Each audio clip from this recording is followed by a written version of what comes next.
Alors voilà, je suis ici sur les lieux de l'attentat qui, dimanche, a tué le journaliste de Donetsk, Vladlen Tatarski, de son vrai nom Maxime Fomin, à Saint-Pétersbourg sur l'île de Vassilievski Ostrov. Donc cet attentat a tué le conférencier. Vladlen donnait une conférence sur le conflit armé en Ukraine, étant lui-même de Donetsk, originaire de Donetsk.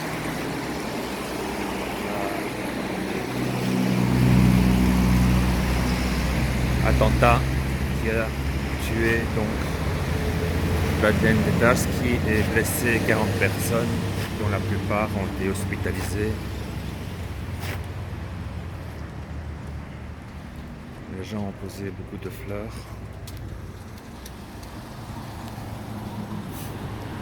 Le café a été soufflé de l'intérieur.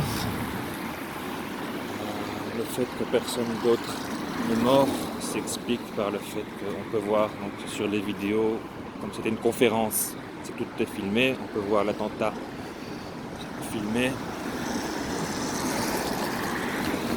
La victime a pris le plus gros de l'explosion sur lui-même et a permis ainsi de survivre des personnes du premier rang, y compris la prêtresse qui a remis la statue piégée.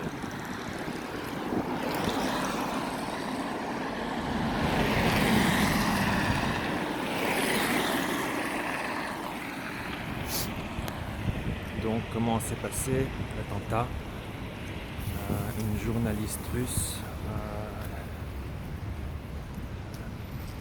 qui a choisi de trahir son pays a été recrutée par des espions ukrainiens pour lui remettre donc, à la victime sa colis piégée. Et on peut voir sur différentes prises de vue, donc, vidéos de la conférence, les derniers instants de la victime. On peut voir cette fille remettre le cadeau entre guillemets à la victime. Et on voit qu'elle essaye de très vite s'enfuir, donc de quitter la salle, de revenir à l'arrière de la salle. Et le conférencier, donc, il la connaissait parce qu'elle le suivait online, avait communiqué avec lui online avant la conférence. L'invite, comme il a fait un cadeau, à s'asseoir au premier rang. Ce à quoi elle n'a pas su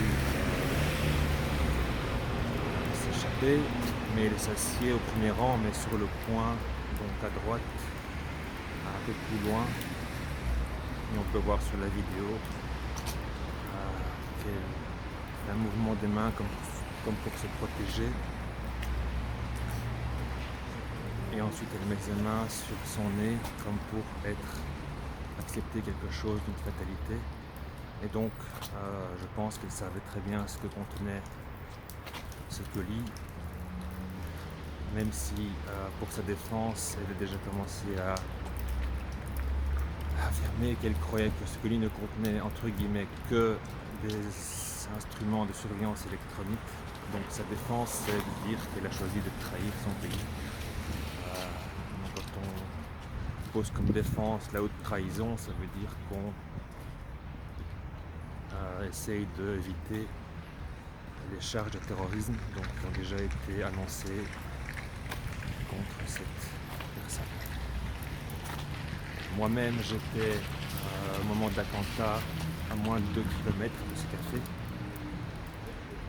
J'étais dans un musée et d'ailleurs la seule raison pour laquelle je n'étais pas dans cette conférence, c'est parce qu'on n'était pas au courant que ce journaliste célèbre était là et donnait une conférence.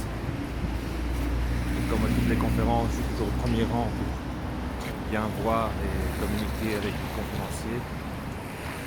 Ça aurait pu être moi au premier rang de cette conférence. Non pas que je fasse une différence, mais c'est pour dire que L'année passée, j'avais décidé de laisser les professionnels travailler. Mais comme l'année passée, il y a un moment où je ne peux plus me taire et je dois exprimer des choses qui pour moi sont évidentes, mais dont l'information ne passe pas de l'autre côté du rideau de fer. Par exemple, on ne peut pas ignorer cet attentat. Sur la route de Bœuf, on décrit on appelle un chat, donc on dit bien que c'est un attentat, mais on enchaîne directement avec le sous-titre qui sont les propagandistes du Kremlin, fermez les guillemets. Donc déjà on excuse l'attentat. Ça s'appelle en France apologie du terrorisme. Bravo la RTBF. Sur BBC, qui sont en première loge du livret de propagande américaine, on parle de targeted assassination. Donc pour eux, pour les Anglais, pour la BBC, cet attentat terroriste est un assassinat, simplement. Peu importe, 40 personnes blessées auraient pu être tuées. Voilà. Le niveau d'hypocrisie en Angleterre est a déjà bien dépassé les limites de la schizophrénie.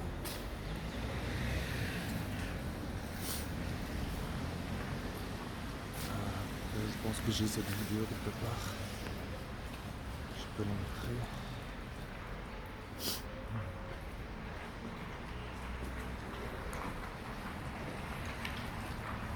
Voilà. Désolé pour le low-tech, c'est un peu improvisé. Donc voici la vidéo. On